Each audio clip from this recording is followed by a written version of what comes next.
네, 박근혜 전 대통령과 최순실, 즉 최서원 씨 국정농단 사태 중심에는 박근혜의 사람들이라고 불리던 인물들도 있었습니다. 여럿이 구속됐고 정치적인 책임을 지게 된 사람도 있습니다. 지금은 어떤 모습일까요?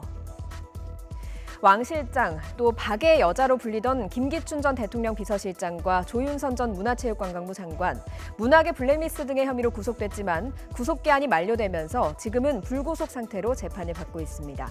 두 사람 오늘 법정에서 볼 수 있었습니다. 오늘 오전 법원에 출석한 김기춘 전 실장과 조윤선 전 수석의 모습입니다. 그간의 세월이 느껴지는 모습이죠. 특정 문화예술인을 배제하라는 블랙리스트 작성을 지시한 사건에 대한 파기환송심 첫 공판에 참석한 겁니다. 2심에서 각각 징역 4년과 징역 2년을 선고받았지만 대법원이 직권남용죄에 대해서 다시 판단하라고 서울고법에 사건을 돌려보내면서 재판이 여전히 진행되고 있는 상황입니다. 레이저 눈빛이라는 수식어가 붙었던 우병우 전 청와대 민정수석도 기억나실 겁니다. 국정농단 방조와 불법 사찰 혐의로 재판을 받고 있습니다. 구속기한이 만료돼서 역시 불구속 상태로 재판을 받고 있는데요. 항소심 재판이 진행 중입니다. 1심에선 국정농단 방조 혐의로 징역 2년 6개월, 불법 사찰 혐의로는 징역 1년 6개월을 선고받았습니다.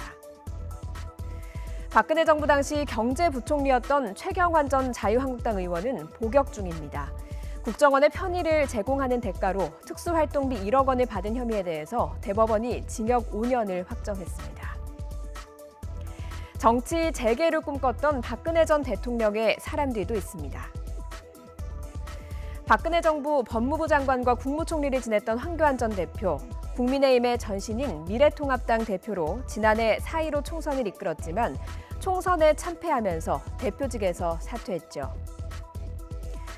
청와대 정무수석을 지낸 김재원 전 의원은 지난 총선 때 친박으로 분류돼서 공천에서 배제됐습니다.